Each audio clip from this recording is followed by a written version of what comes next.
My name is Hannah Whitaker, and I never thought I'd be sitting in the front pew of St. Matthew's Episcopal Church, staring at my husband's casket while trying to hold myself together. The morning sun streamed through the stained glass windows, casting colorful shadows across David's peaceful face, and I couldn't help but think how unfair it was that he looked more at rest than he had in months. Sacramento's autumn air carried the scent of dying leaves through the open church doors, mixing with the overwhelming fragrance of white lilies that seemed to fill every corner of the sanctuary. David would have hated all this fuss. He was always a simple man who preferred quiet Sunday mornings with coffee and the newspaper to elaborate ceremonies. But here we were, surrounded by what felt like half the city, all gathered to say goodbye to David Miller, devoted husband, beloved community member, and as I was about to discover, a man I never truly knew. I smoothed my black dress with trembling hands, the same hands that had held his during his final moments in the hospital just 3 days ago. The doctor said his heart simply gave out. At 45, David was gone, leaving me alone at 32 with a mortgage, memories, and a future I couldn't even begin to imagine. 12 years of marriage, and now I sat here feeling like a widow who was still too young to understand what that word really meant. "Hannah, honey, you're doing so well," whispered Mrs. Patterson from behind me. She'd been our neighbor for 8 years, always ready with a casserole and unsolicited advice. "And David would be so proud of how strong you're being." I nodded without turning around, my eyes fixed on the enlarged photo of David that sat atop the casket. It was from our 10th anniversary dinner last year. Him in his navy blazer, that crooked smile I fell in love with still lighting up his entire face. That night, he'd promised me we'd renew our vows for our 15th anniversary. "I want to marry you all over again, Hannah," he'd said, reaching across the table to take my hand. "Every day with you feels like a gift." The memory stung now, sharp and bitter in a way I wasn't prepared for. Pastor Williams had been speaking for nearly 20 minutes, sharing stories about David's volunteer work at the homeless shelter and his dedication to the Youth Baseball League. The words floated over me like a gentle hum, familiar, comforting, but somehow distant. I'd heard these stories before. David was always helping someone, always putting others first. It's what I'd loved most about him, and what sometimes made me feel like I had to compete for his attention. My sister Samantha sat 3 rows behind me with my parents. I could feel her presence like a weight on my shoulders. At 27, she'd always been the wild one, the one who couldn't seem to settle down or find her place in the world. Mom and Dad had spent countless nights worrying about her choices, her relationships, her 15-year-old son Ethan, who never knew his father. I'd been the responsible one, the one who got married young, bought a house, built a stable life, the one who always had it together. Or so I thought. "And now," Pastor Williams said, his voice cutting through my wandering thoughts, "I'd like to invite anyone who wishes to share a memory or say a few words about David to come forward." Several people stood up. David's co-worker from the insurance agency, his old college roommate who'd driven up from Los Angeles, Mrs. Henderson from 2 streets over, whose lawn David mowed every summer without being asked. Each person shared a story that painted David as the man I thought I knew. Kind, generous, dependable. Then Samantha stood up. I felt a chill run down my spine as she walked toward the front of the church, her black heels clicking against the marble floor. She'd always been beautiful in that effortless way that made heads turn. Long blonde hair, bright green eyes, a figure that looked good in anything. Today, dressed in a form-fitting black dress that was perhaps a little too short for a funeral, she commanded attention, even in grief. "I wasn't planning to speak today," Samantha began, her voice carrying clearly through the sanctuary. She stood beside David's casket, one hand resting lightly on the polished wood. "But I realized there are things that need to be said, things that David would want people to know." My heart began to race. There was something in her tone, something cold and calculated that made every nerve in my body stand on edge. I'd heard that voice before, usually right before Samantha dropped a bomb that would turn our family upside down. "David Miller was indeed a generous man," she continued, her eyes scanning the crowd before landing directly on me. "He was generous with his time, his money, his affection. Sometimes more generous than people realized." The church had grown completely silent. Even the babies had stopped fussing. "You see," Samantha said, and I swear I saw the faintest smile cross her lips. "David didn't just help strangers. He helped family, too, in ways that went far beyond what anyone here could imagine." My hands gripped the wooden pew so tightly that my knuckles turned white. Something terrible was about to happen. I could feel it building like a storm on the horizon. 15 years ago, when I was young and foolish and thought I was in love with a boy who would disappear the moment things got complicated, David was there for me. Her voice grew stronger, more confident. He was there when I found out I was pregnant. He was there when that boy abandoned me. And he was there in ways that, well, let's just say he made sure I never felt alone. The whispers started then, a low murmur that rippled through the congregation like wind through wheat. I felt dizzy, disoriented, like the ground beneath me was shifting. My son Ethan, Samantha continued, her voice now ringing out clear and proud, has never known his real father. I told everyone it was some boy from high school who ran off, but the truth is, Ethan's father has been right here all along, taking care of us, providing for us, loving us in his own way. The church erupted, gasps, shocked whispers, the sound of someone's purse hitting the floor, but all I could hear was the roaring in my ears as Samantha's words sank in. "David Miller," she said, turning to look directly at me with that same cold smile, "wasn't just my brother-in-law. He was the father of my child. And every time Hannah here played the perfect wife, every time she bragged about her perfect marriage, every time she looked down on me for being a single mother, well, she was living a lie." The sanctuary fell into a silence so complete I could hear my own heartbeat thundering in my chest. Every eye in the room was on me now, waiting to see how the grieving widow would react to learning that her perfect husband had betrayed her with her own sister. I felt like I was drowning, like the air had been sucked out of the room. 12 years of marriage. 12 years of believing I knew the man I shared a bed with every night. 12 years of feeling sorry for my sister, while secretly feeling superior because I had what she didn't, a stable relationship, a husband who came home to me every night. Except he hadn't just been coming home to me. The worst part wasn't even the betrayal. It was the realization that everyone was watching me fall apart. Mrs. Patterson behind me was probably already composing the phone calls she'd make as soon as she got home. The neighbors who'd brought casseroles were storing up this moment to share at their dinner tables. This was Sacramento. Nothing stayed secret for long. And by tomorrow morning, everyone in our social circle would know that Hannah Whitaker's perfect marriage had been built on lies. Samantha was still standing beside David's casket, but now she looked triumphant, like she'd been waiting 15 years for this moment, this chance to watch me crumble in front of everyone who'd ever admired my life. But as I sat there, feeling the weight of hundreds of eyes on me, something unexpected happened. Instead of the crushing despair I should have felt, instead of the humiliation that should have sent me running from the church in tears, I felt something else entirely. I felt anger. Pure, white-hot anger that started in my chest and spread through my entire body like fire. Slowly, very slowly, I stood up. My legs felt shaky at first, but with each breath, I felt stronger, more certain. The whispers around me grew louder, but I ignored them.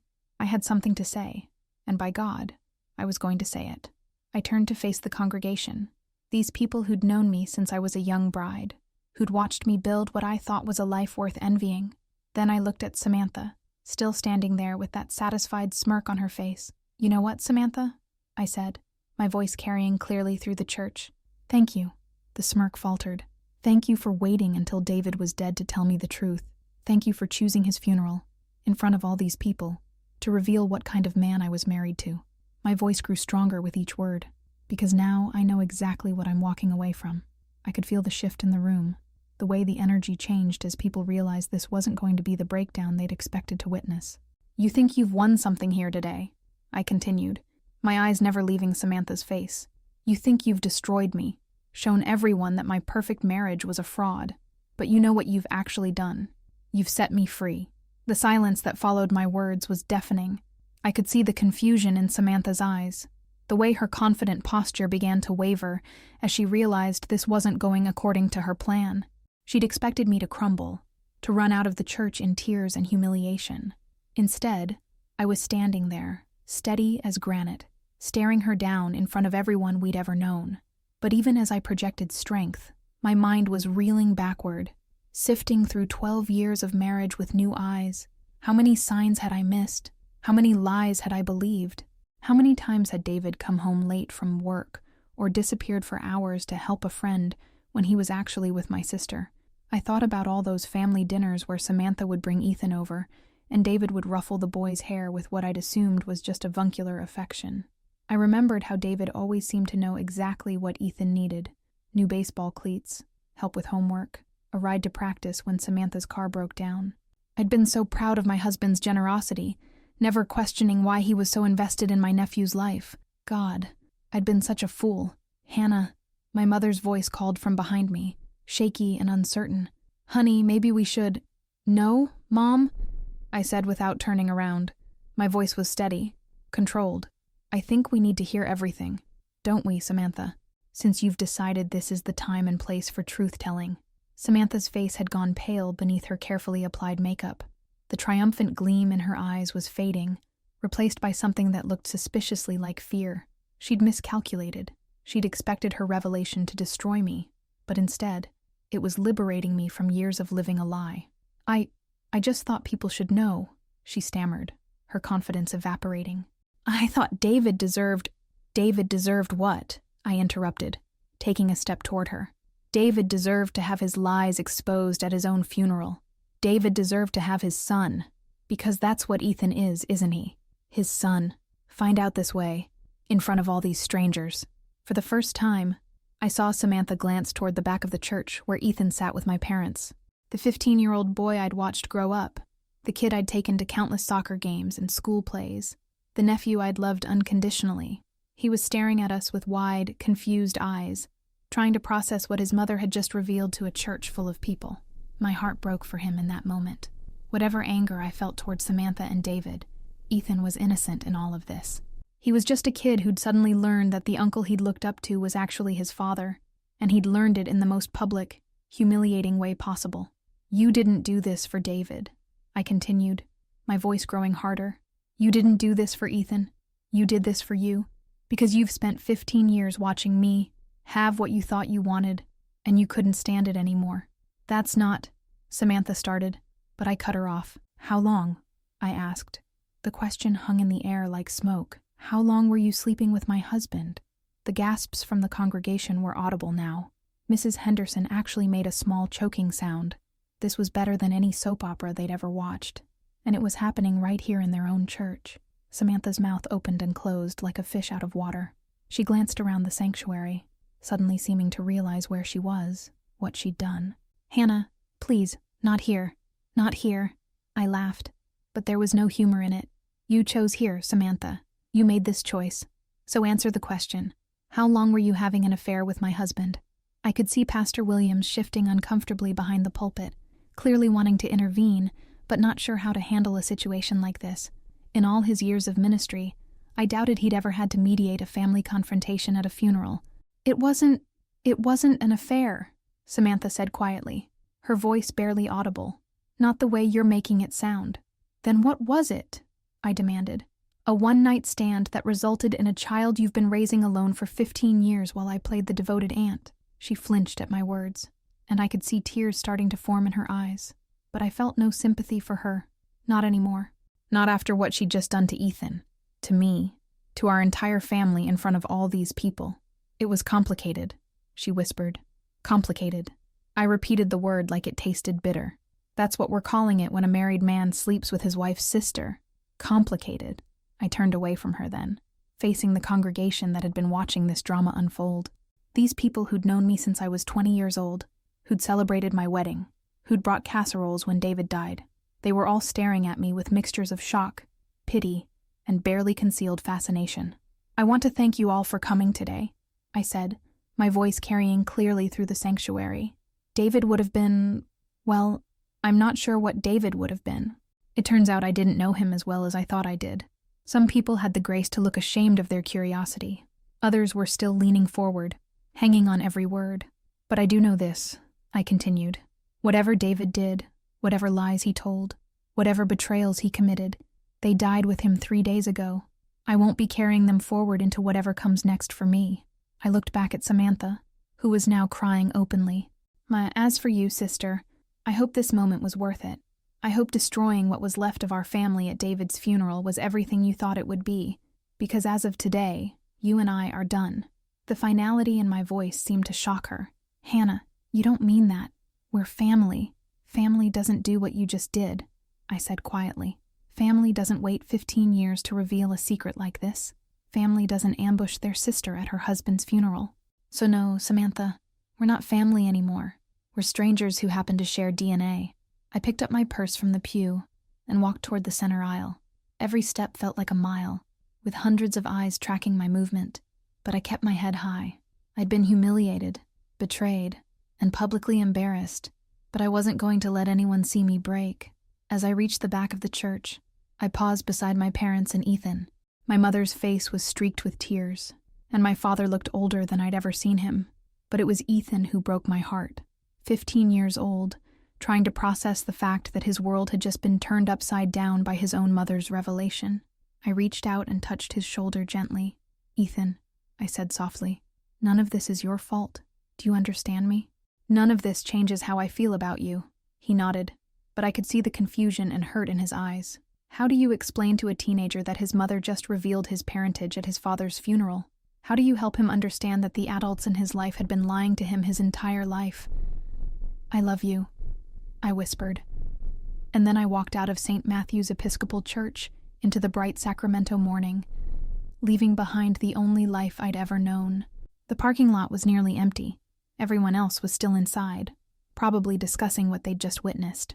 I fumbled for my car keys with shaking hands, the adrenaline that had carried me through the confrontation finally beginning to fade. My little Honda Civic sat in the shade of an oak tree, loyal and dependable in a way that apparently my husband had never been. As I drove away from the church, I caught a glimpse of myself in the rearview mirror. My mascara had held up remarkably well considering everything that had just happened. My hair was still in place, my lipstick barely smudged. From the outside, I looked like the same Hannah Whitaker who'd walked into that church an hour ago. But inside, everything had changed. The woman who'd sat in that front pew, grieving her perfect husband and her perfect marriage, was gone. In her place was someone I'd never met before. Someone who'd been betrayed by the two people she'd trusted most in the world. Someone who'd had her entire life exposed as a lie in front of half of Sacramento. And surprisingly, that someone felt stronger than the old Hannah ever had. I drove through the quiet streets of my neighborhood, past houses where I'd attended barbecues and birthday parties, past the park where David and I used to walk on Sunday mornings, past the coffee shop where we'd had our first date 13 years ago. Everything looked the same, but it all felt different now, like I was seeing it through new eyes. When I pulled into my driveway, the house looked smaller somehow, more fragile. It was a modest 2-bedroom Craftsman that David and I had bought 3 years into our marriage, convinced it would be the perfect starter home where we'd raise our children. Except the children never came. Month after month, year after year, we'd tried and failed, until finally we'd accepted that it would just be the two of us. Now I wondered if David had been relieved. If he'd already had a child with my sister, and didn't want the complications that would come with having children with me too. I sat in the car for a long time, staring at the front door with its cheerful yellow paint and the small garden David had planted last spring. The roses were still blooming, completely oblivious to the fact that the man who'd nurtured them was gone, that the woman who'd watered them had just learned her entire marriage was built on deception. My phone buzzed. A text from my mother. "Hannah, please come back. We need to talk about this as a family." I deleted the message without responding. There would be time for family conversations later, after I'd processed what had happened, after I'd figured out how to move forward. Right now, I needed to be alone with the truth. The house was eerily quiet when I finally went inside. David's coffee cup was still in the sink from 3 mornings ago, the morning before his heart attack. His reading glasses were on the kitchen counter next to a stack of mail he'd never get to open. Everything was exactly as he'd left it. But now it all felt like evidence of a life I'd never really understood. I walked into our bedroom and stared at the bed we'd shared for 9 years, the dresser where his clothes were still folded in neat piles, the nightstand where his phone charger was still plugged in. How many nights had he lain beside me thinking about my sister? How many times had he kissed me goodnight knowing he was living a lie? My phone rang. Samantha's name appeared on the screen. I let it go to voicemail. She called again and again. On the 4th call, I finally answered. "What do you want, Samantha?" Her voice was thick with tears. "Hannah, please, let me explain." "Explain what?" I interrupted. "Explain how you've been lying to me for 15 years. Explain how you let me be an aunt to your son when he was actually my stepson. Explain how you chose David's funeral to destroy what was left of my life. I didn't mean for it to happen like that," she sobbed. I couldn't keep pretending anymore. I couldn't watch everyone talk about what a wonderful man David was when I knew the truth. And what truth is that, Samantha? That he was human, that he made mistakes. That doesn't give you the right to. He promised me he would leave you, she whispered, the words hitting me like a physical blow. I sank onto the edge of the bed, my legs suddenly unable to support me. What? He promised me, she repeated, her voice barely audible. When I told him I was pregnant, he said he would leave you. He said he'd realized he'd married the wrong sister, that he'd always loved me but was too scared to admit it. He said we could be a family. The room spun around me. I gripped the bedspread with both hands, trying to anchor myself to something solid. But he didn't. No, she whispered. He didn't. He said he needed time, that he couldn't hurt you like that. And then months turned into years, and Ethan was growing up calling him Uncle David, and I was raising our son alone while watching my sister live the life I should have had. I closed my eyes, trying to process this new layer of betrayal. It wasn't just that David had cheated on me. It wasn't just that he'd fathered a child with my sister. He'd promised to leave me for her. He'd told her he'd married the wrong woman. 15 years, I said, my voice hollow. 15 years you've been carrying this around. 15 years I've watched you have everything I wanted, she said, anger creeping back into her voice. 15 years I've listened to you complain about your marriage problems, watched you take for granted the man who should have been mine. Do you have any idea what that was like? I opened my eyes and stared at the wedding photo on my dresser. David and me on our wedding day, young and happy, and completely unaware of what the future held. So you decided to wait until he was dead to take your revenge. It wasn't revenge, she protested weakly. Then what was it? Silence stretched between us. Finally, she said, I just wanted the truth to come out. I wanted people to know who David really was. No, I said quietly. You wanted to hurt me. You wanted to destroy me the way you felt destroyed. Well, congratulations, Samantha. You succeeded. I hung up the phone and turned it off completely. The house was silent again. But now the silence felt different. It wasn't peaceful anymore. It was heavy, oppressive, full of secrets and lies that had finally been dragged into the light. I walked through the rooms David and I had shared, seeing everything with new eyes. The framed photos of family gatherings where he and Samantha had managed to look comfortable together without arousing suspicion. The anniversary gifts he'd given me while secretly supporting another woman and their child. The bed where he'd held me and told me he loved me while knowing he'd promised my sister he would leave me.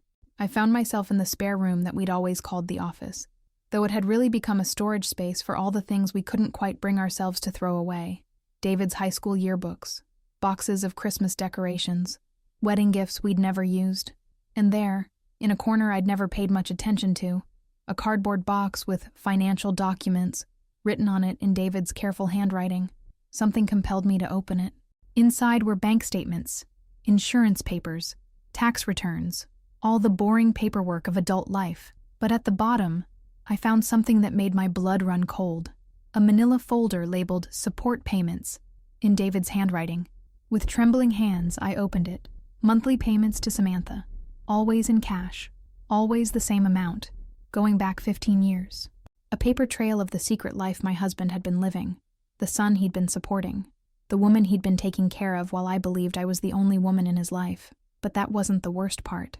The worst part was the letter tucked behind the bank statements, written in David's handwriting and dated just 2 months ago. My dearest Sam, it began, and I felt my heart shatter all over again. My hands shook as I unfolded the letter, David's familiar handwriting blurring through the tears I refused to let fall. 2 months ago. He'd written this letter just 2 months ago, when he was still coming home to me every night, still kissing me goodbye every morning, still pretending our marriage meant something to him. My dearest Sam, it began, and those 3 words felt like a knife twisting in my chest. I know this situation has been impossible for both of us, and I know I've asked too much of you over the years. Watching Ethan grow into such an incredible young man while having to pretend he's not my son has been the hardest thing I've ever done. But watching you sacrifice your own happiness, your own chance at love, because of the promises I made and couldn't keep, that's been even harder. I've been thinking a lot about what you said at Ethan's baseball game last month. You're right. He deserves to know the truth about who his father is. You deserve to be free from this secret that's defined your entire adult life. And Hannah. Hannah deserves to know what kind of man she married. I've been a coward, Sam. For 15 years, I've been a coward. I told myself I was protecting Hannah by staying with her, that leaving would destroy her. But the truth is, I was protecting myself. I was too scared to face the consequences of what we did, too comfortable in the life I'd built, too selfish to give up the security of a marriage that looked perfect from the outside. But I'm tired of living a lie. I'm tired of watching you raise our son alone while I play the role of devoted husband to a woman I should never have married. You were right when you said I married Hannah because she was safe, because she adored me in a way that never challenged me to be better than I was. I married her because I was young and stupid and thought that kind of worship was love. What I feel for you is different.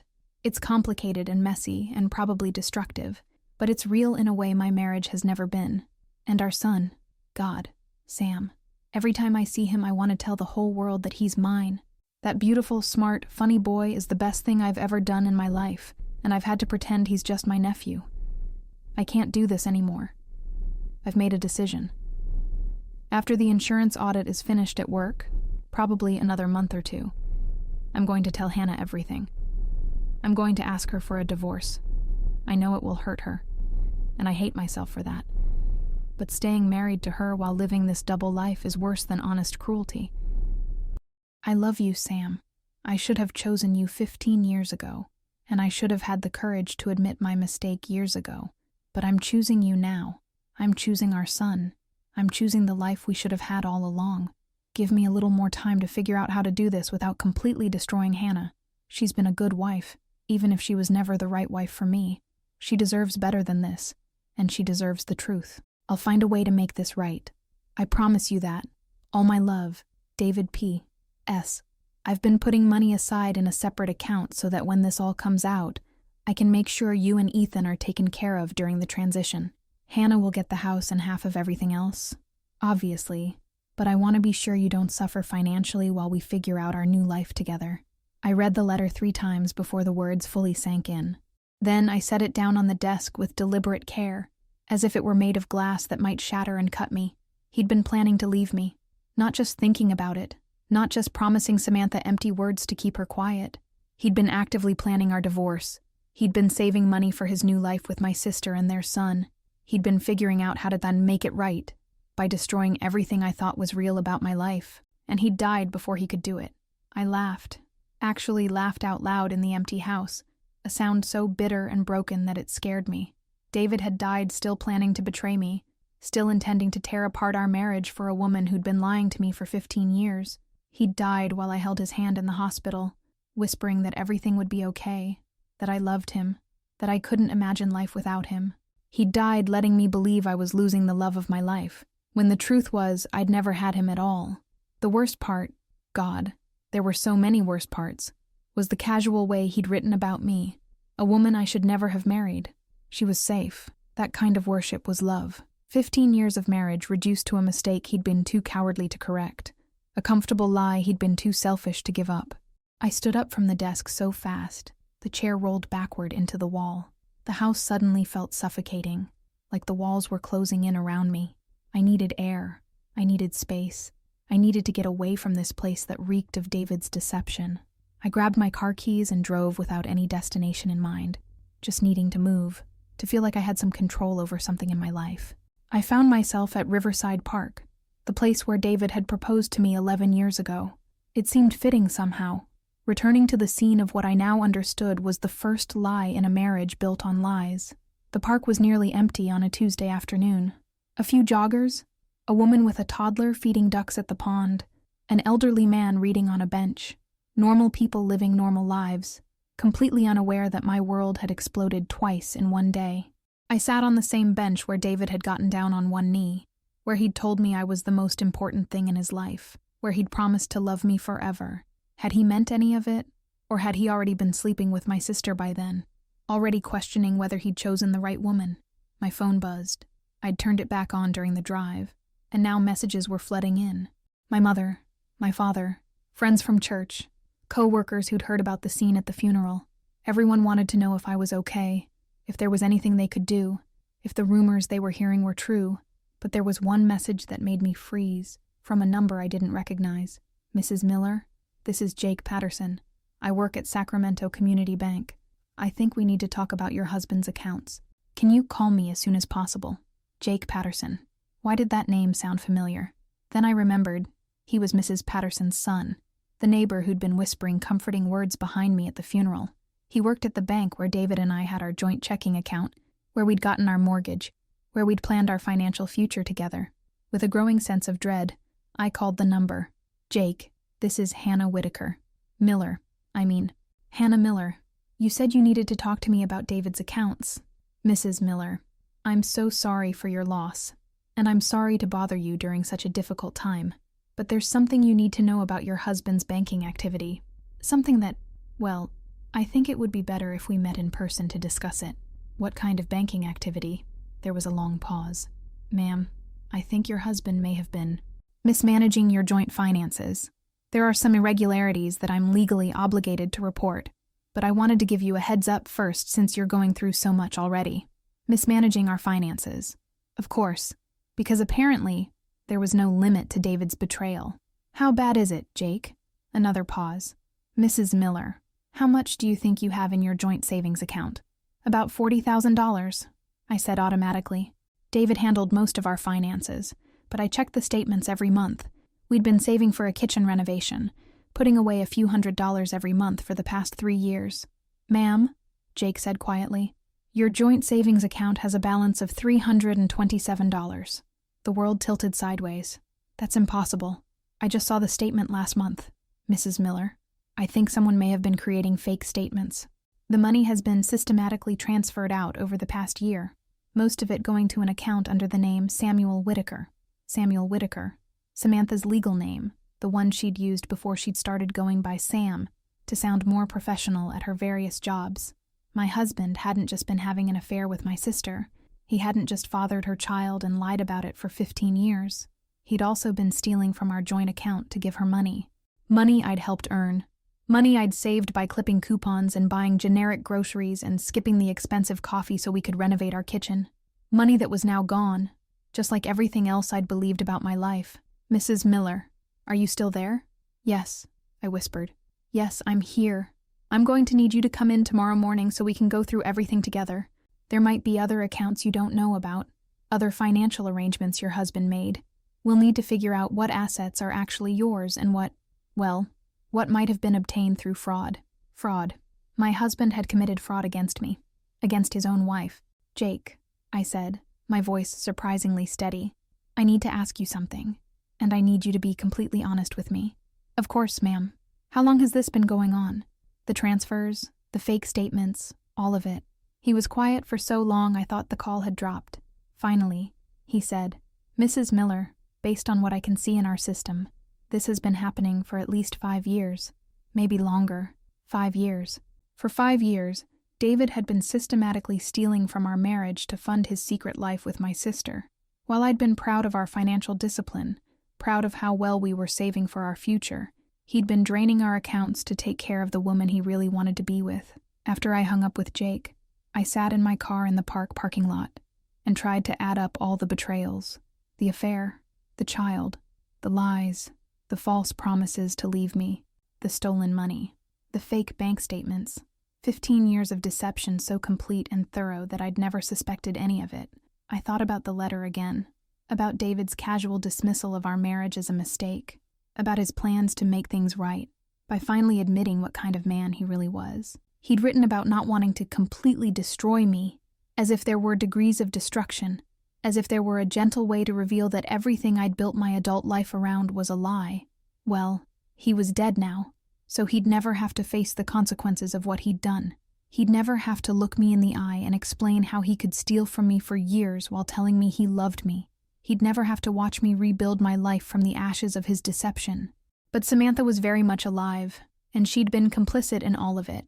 I started the car and drove back toward town, but instead of going home, I found myself pulling into the parking lot of Samantha's apartment complex. It was a modest place, nothing fancy, but nicer than I would have expected for a single mother working part-time jobs.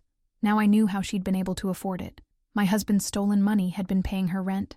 I sat outside her building for 20 minutes, watching people come and go, trying to decide what I wanted to say to her. Part of me wanted to scream, to rage, to make her understand exactly what her little revelation at the funeral had cost me. But another part of me, the part that was slowly getting stronger, wanted something else entirely. I wanted her to know that I knew everything. All of it. the money, the promises, the plans David had made. I wanted her to understand that her moment of triumph at the funeral had backfired spectacularly, that instead of destroying me, she'd actually freed me from a marriage that was built on lies. Most of all, I wanted her to know that I was done being the victim in this story. I got out of the car and walked to her apartment door. When she answered, her eyes were red-rimmed from crying, and she looked smaller somehow, deflated. "Hannah," she whispered. "I didn't think—" "I found his letter, Samantha," I said calmly, stepping past her into the apartment.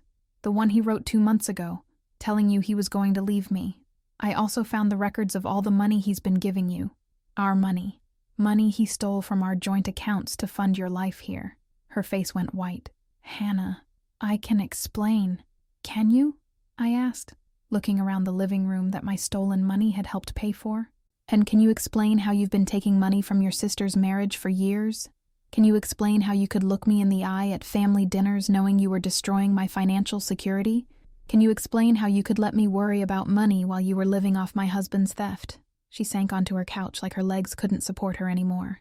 "I didn't know he was stealing it from you. I thought it was his money he'd saved."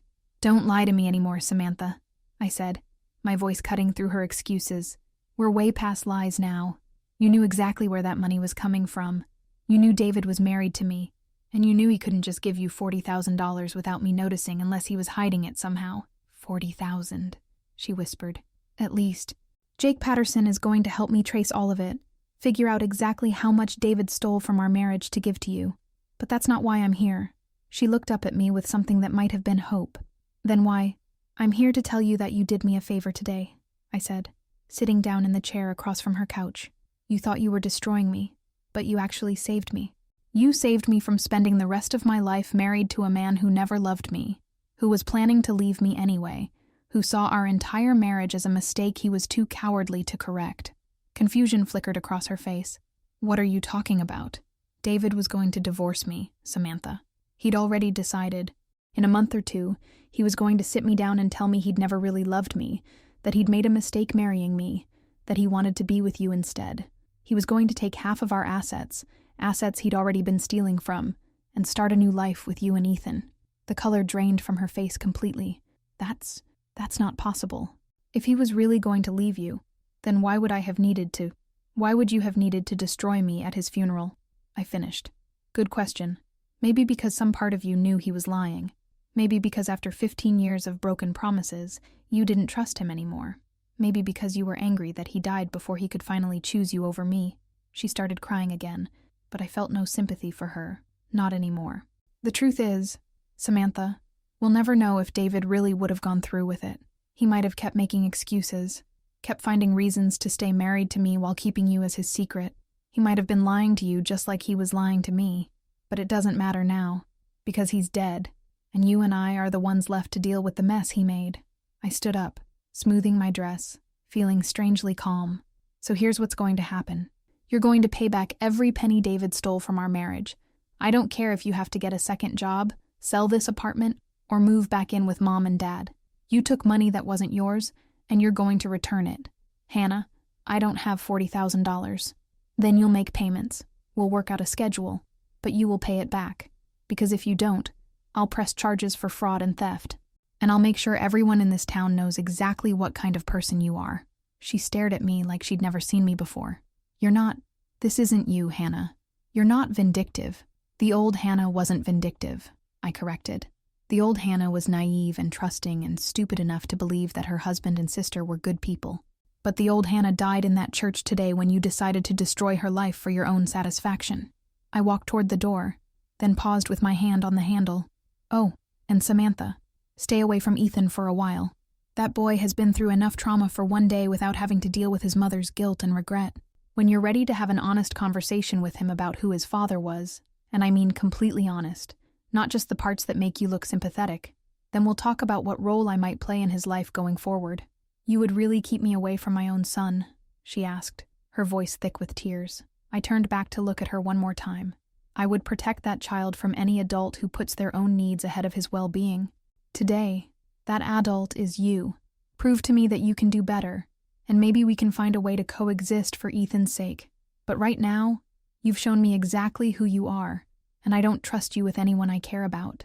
I left her apartment and walked back to my car, feeling lighter than I had all day. The old Hannah would have stayed, would have let Samantha cry on her shoulder, would have tried to fix everything and make everyone feel better. The old Hannah would have absorbed all the pain and betrayal and somehow found a way to blame herself. But the old Hannah was gone, buried alongside her perfect marriage and her perfect husband. The new Hannah had work to do. 3 weeks after David's funeral, I sat in Jake Patterson's office at Sacramento Community Bank, signing the last of the paperwork that would officially document my husband's financial crimes against our marriage. The numbers were even worse than we'd initially thought. Over the past 5 years, David had systematically stolen nearly $63,000 from our joint accounts, creating elaborate fake statements to hide his theft. "I'm sorry it took so long to sort through everything," Jake said, sliding the final document across his desk. "Your husband was thorough in covering his tracks. He'd created a whole secondary banking system, essentially. False statements, diverted deposits, even forged signatures on loan applications. I signed my name with steady hands, amazed at how calm I felt about it all. 3 weeks ago, learning about this level of betrayal would have destroyed me. Now it just felt like another item to check off my growing list of David's deceptions. What happens next?" I asked. "Well, legally, you have grounds to pursue criminal charges against both your husband's estate and your sister, since she was the recipient of the stolen funds. The district attorney's office has already indicated they'd be interested in prosecuting if you want to move forward." I considered this. Samantha had been calling me every day since our confrontation at her apartment, leaving increasingly desperate voicemails begging me to reconsider, promising she'd pay back every penny, pleading with me not to destroy her life. I'd listened to exactly none of them. "What about civil recovery?" I asked. "Can I get the money back without sending my sister to prison?" Jake nodded. "We can pursue civil restitution. It might take longer, but if she's cooperative, you could potentially recover most of the funds. The house she's been renting, her car, other assets, they could all be seized to satisfy the debt." I thought about Ethan, 15 years old and innocent in all of this. Whatever anger I felt towards Samantha, I couldn't be responsible for putting his mother in prison. Not when he'd already lost his father and learned his entire life was built on lies. "Let's start with civil recovery," I said. "But Jake, I want her to understand this isn't charity. This is justice. She took money that wasn't hers, and she's going to pay it back, one way or another." "Understood. We'll have the papers drawn up by tomorrow." As I left the bank, I caught a glimpse of myself in the glass doors. The woman looking back at me was still recognizably Hannah Whitaker, but she was different in ways that went beyond the surface. My hair was shorter. I'd cut off 8 inches the week after the funeral, needing to shed something physical along with everything else I was leaving behind. I'd lost weight too, though not in an unhealthy way. I was eating better, sleeping better, moving through the world with a purpose I'd never felt when I was just David Miller's devoted wife. My phone rang as I got to my car. This time it wasn't Samantha. It was my mother. "Hannah, honey, how did the meeting at the bank go?" "About as expected," I said, getting into the driver's seat but not starting the engine yet. "David stole more than we thought, but it's all documented now. Samantha will have to pay it back." There was a long pause. My parents had been trying to navigate this situation delicately for the past 3 weeks, torn between supporting me and maintaining some kind of relationship with Samantha and Ethan. It wasn't easy for them. Their younger daughter had betrayed their older daughter in the most devastating way possible, but she was still their child, and Ethan was still their grandson.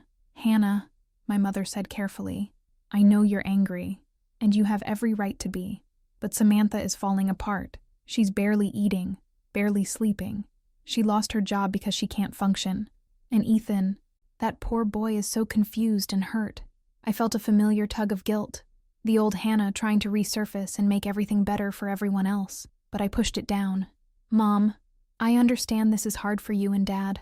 I understand that Samantha is your daughter and Ethan is your grandson, but I'm your daughter too. And for 3 weeks, I've been dealing with the fact that my entire adult life was built on lies, while everyone else has been worried about how the people who betrayed me are feeling. That's not fair." "Isn't it?" I interrupted. "Has anyone asked me how I'm sleeping? Has anyone worried about whether I'm eating? Has anyone considered that maybe I'm the one who deserves support right now?" My mother was quiet for a moment. Then, in a softer voice, she said, "You're right. I'm sorry, sweetheart. You're absolutely right. How are you doing? Really? The question caught me off guard. For 3 weeks, everyone had been asking what I was going to do about Samantha, about the money, about the situation. No one had asked how I was handling the emotional devastation of learning that my husband had never loved me, that my marriage had been a sham, that my sister had been lying to my face for 15 years. I'm angry, I said honestly. I'm angrier than I've ever been in my life, but I'm free, Mom. For the first time since I was 20 years old, I'm completely free to figure out who I am and what I want, without having to consider what David thinks, or needs, or wants. And what do you want, honey? I looked out at the busy street, watching people go about their Tuesday afternoon routines. I want to sell the house. I want to move somewhere new, somewhere that doesn't remind me of the lies I was living. I want to go back to school. Remember how I always wanted to be a teacher before I got married, and convince myself I needed to focus on being a good wife instead. I remember, my mother said quietly. I want to travel. I want to see places David never wanted to visit because he was too comfortable staying home. I want to meet people who don't know anything about my perfect marriage or my devoted husband or my tragic widowhood. I want to be Hannah Whitaker again. Not Hannah Miller, not David's wife, not the woman whose sister betrayed her. Just me. That sounds wonderful, sweetheart. It does, doesn't it? I started the car, feeling energized by my own words. I'm going to drive by the house now and call a realtor. The market's good right now, and I don't want to spend another winter in that place. What about Samantha? My mother asked. What about Ethan? I sighed. This was the hardest part, the part that kept me awake some nights despite my newfound sense of freedom. I don't know, Mom. I really don't. I know Ethan is innocent in all this, and I love that boy. But I can't have a relationship with him without having some kind of relationship with Samantha. And right now, I can't even look at her without feeling rage. Time might help with that. Maybe, I conceded. But it's going to take a lot of time. And Samantha is going to have to prove to me that she's genuinely changed. Not just sorry she got caught. She's going to have to show me that she can put Ethan's needs ahead of her own drama and guilt. After I hung up with my mother, I drove through my old neighborhood one more time, seeing it through the eyes of someone who was already mentally gone. The tree-lined streets where David and I used to walk in the evenings. The corner coffee shop where he'd surprised me with flowers on random Tuesday mornings. The park where we'd talked about the children we'd never had. The dreams that had never materialized. It all looked smaller now, more ordinary. The life I'd thought was so perfect had actually been quite small, contained within a few square miles of Sacramento suburbia. I'd been so focused on being a good wife, on maintaining our quiet routine, that I'd never pushed for anything bigger or different or challenging. When I pulled into my driveway, there was a car I didn't recognize parked across the street. As I got out, a woman emerged from the driver's seat and walked toward me. She was about my age, with dark hair and kind eyes, wearing professional clothes that suggested she worked in an office somewhere. "Excuse me," she said, her voice tentative. "Are you Hannah Miller?" "I am," I replied cautiously. "My name is Rebecca Torres. I work at Granite Bay Elementary, and I heard you might be interested in substitute teaching." I stared at her in confusion. "I'm sorry. Who told you that?" She looked embarrassed. "Actually, it was Jake Patterson's mother. She mentioned that you had a degree in education, and that you were looking for a fresh start.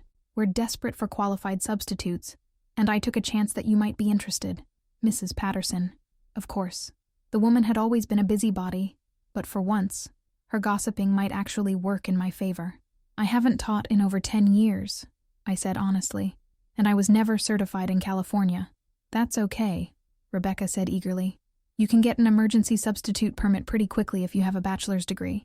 And honestly, at this point, we take anyone with a pulse and a clean background check. The regular teachers are burning out trying to cover for absent colleagues." I found myself smiling for what felt like the first time in weeks.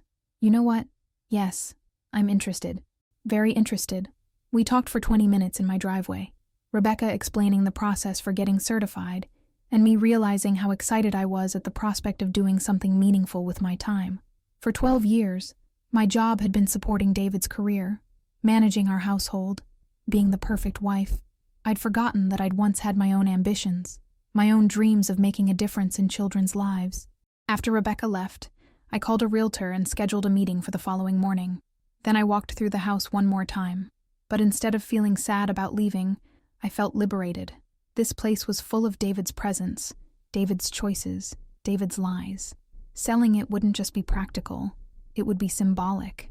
A physical manifestation of my commitment to building a new life. In the bedroom, I pulled out the letter David had written to Samantha and read it one more time. She was safe, he'd written about me. She adored me in a way that never challenged me to be better than I was. He'd meant it as criticism, evidence that he'd married the wrong woman. But reading it now, I felt something different. Pride, maybe, or recognition. I had adored him, completely and without reservation. I had been safe, stable, devoted. Those weren't character flaws. They were gifts I'd given to someone who hadn't deserved them. The next Hannah wouldn't be safe in the same way. She wouldn't adore anyone who hadn't earned it. She wouldn't be so trusting, so willing to build her entire identity around someone else's needs and wants. But she would still be capable of love, of devotion, of building something beautiful with the right person. The difference was, she'd know her own worth first.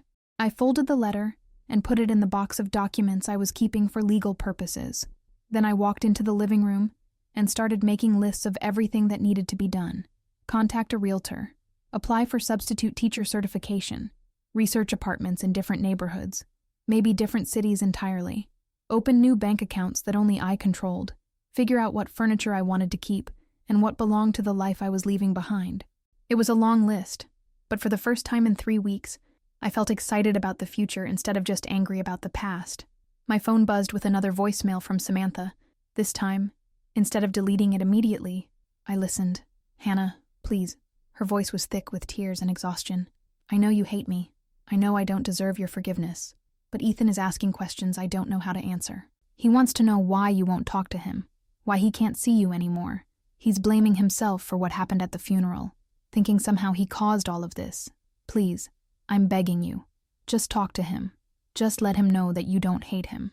I saved the message and sat with it for a while.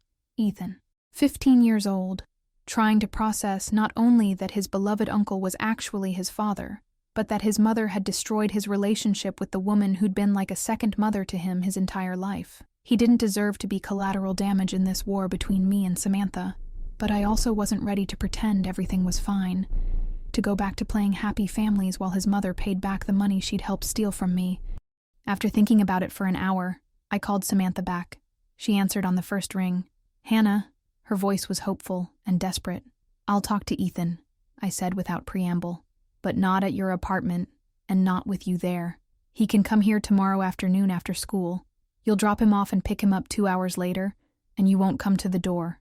We're not ready for that conversation yet." "Thank you," she whispered. "Thank you so much. This isn't for you, Samantha. This is for him. And it doesn't change anything between us. You still owe me $63,000, and you're still going to pay every penny back. I know, I understand. I've already started looking for a second job, and I'm going to put my car up for sale. I don't want to hear the details," I interrupted. "Work it out with the lawyers." "But Samantha." "Yes, if you ever use Ethan as a pawn in this situation again, if you ever make him feel guilty for what happened between us, or try to manipulate my feelings for him to get what you want, I will make sure you lose custody of him. Are we clear?" "Yes," she said quietly. "We're clear."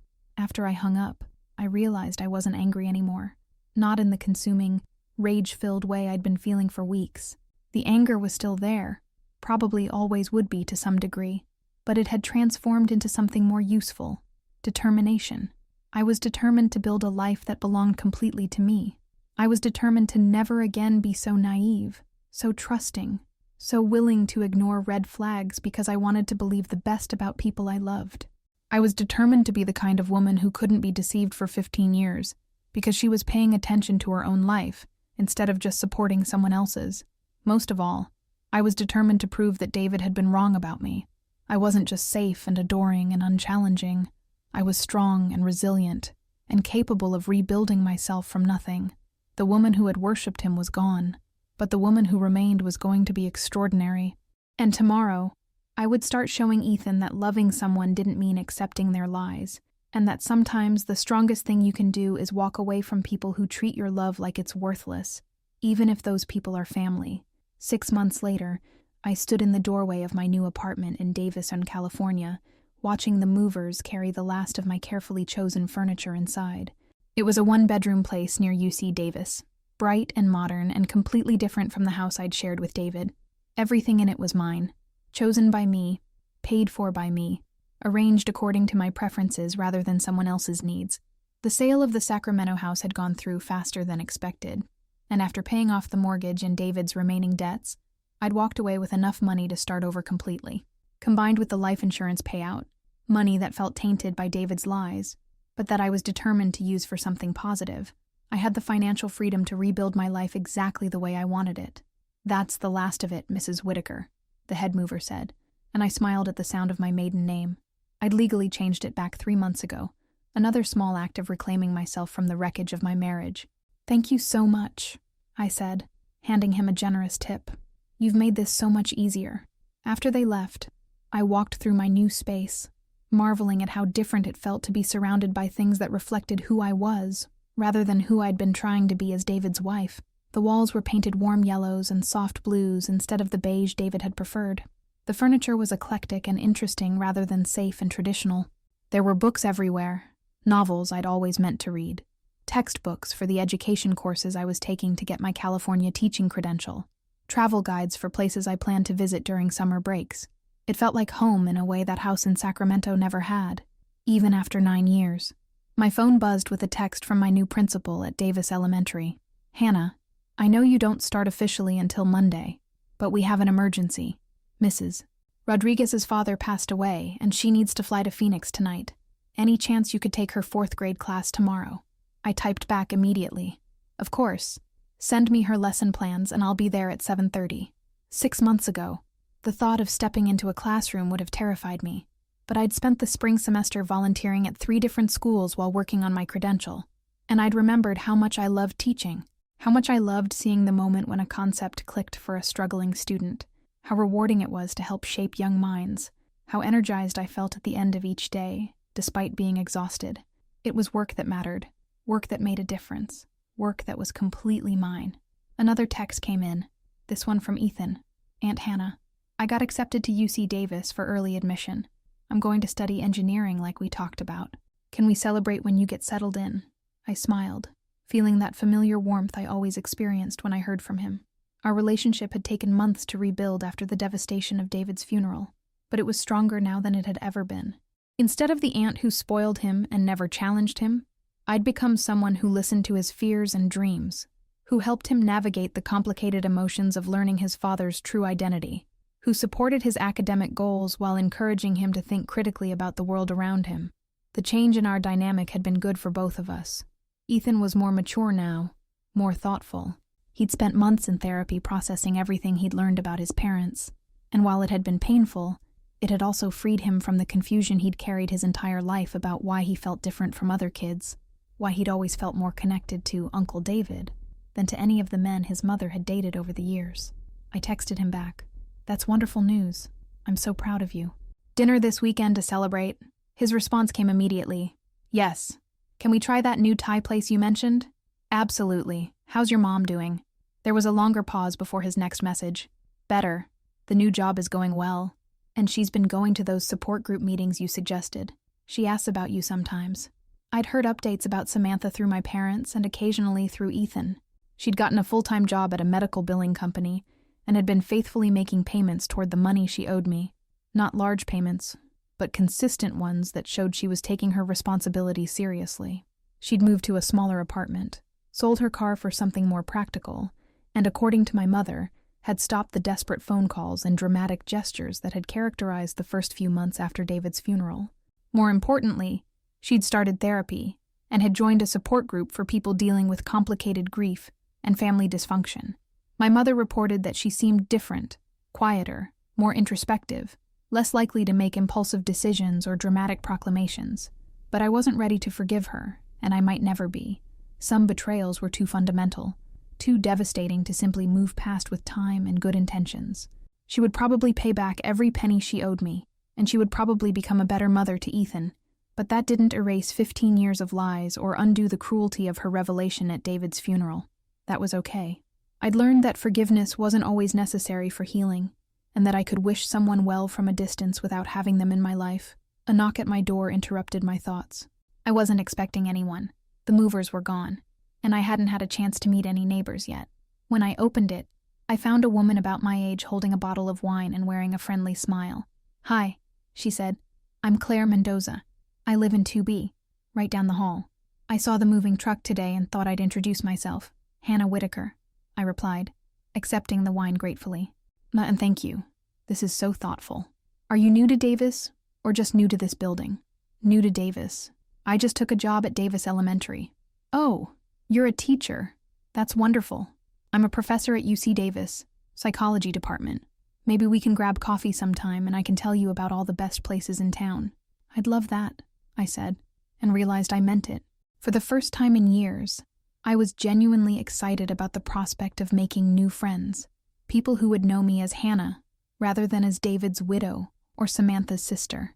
After Claire left, I poured myself a glass of the wine she'd brought and stood on my small balcony, looking out at the tree-lined street. It was early evening, and families were coming home from work and school.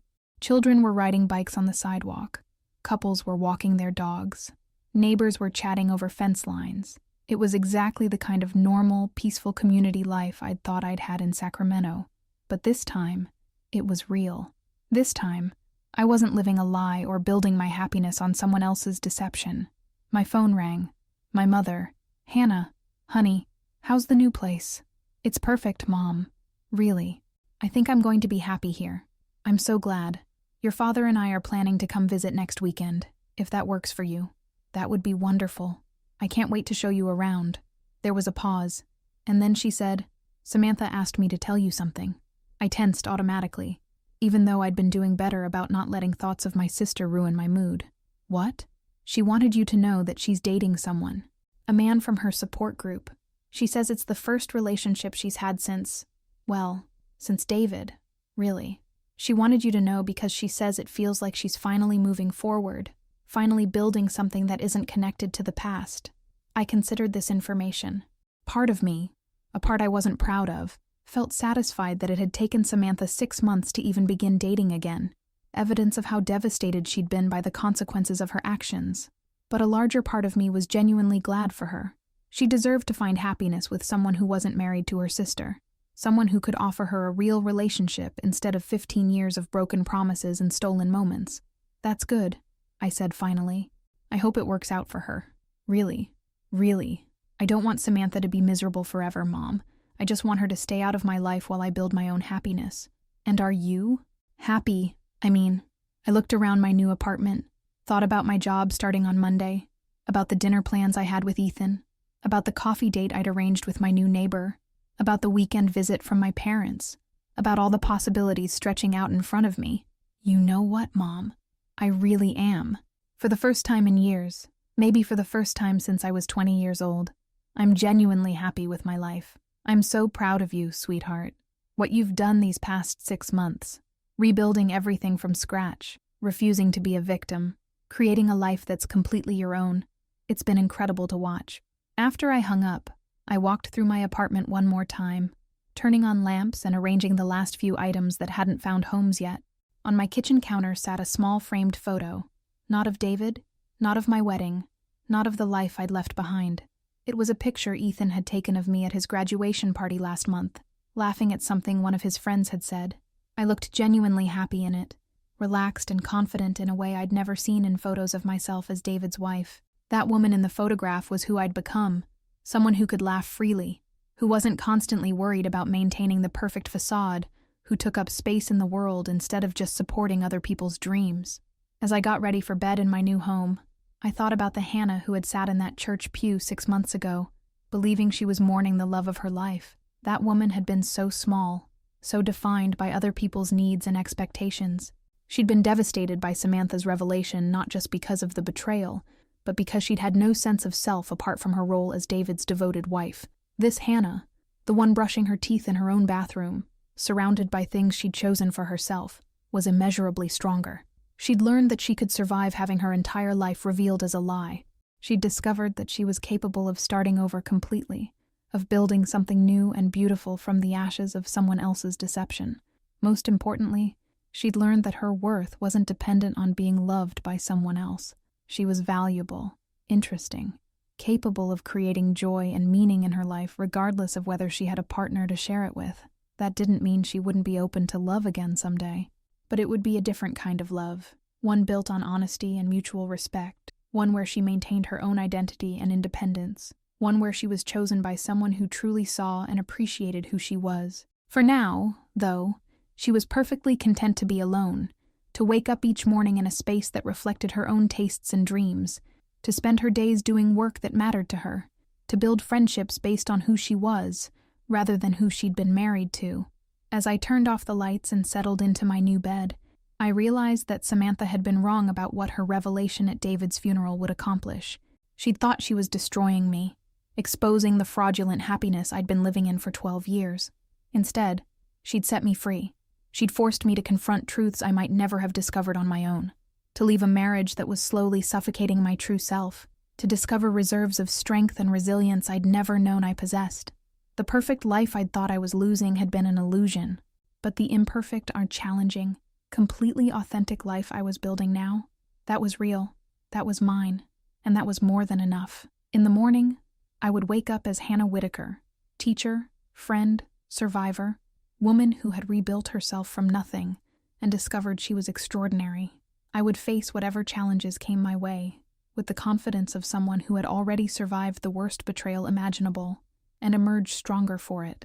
For tonight, though, I was simply content to be exactly where I was, in my own home, in my own bed, surrounded by the life I had chosen for myself. It was a good place to be,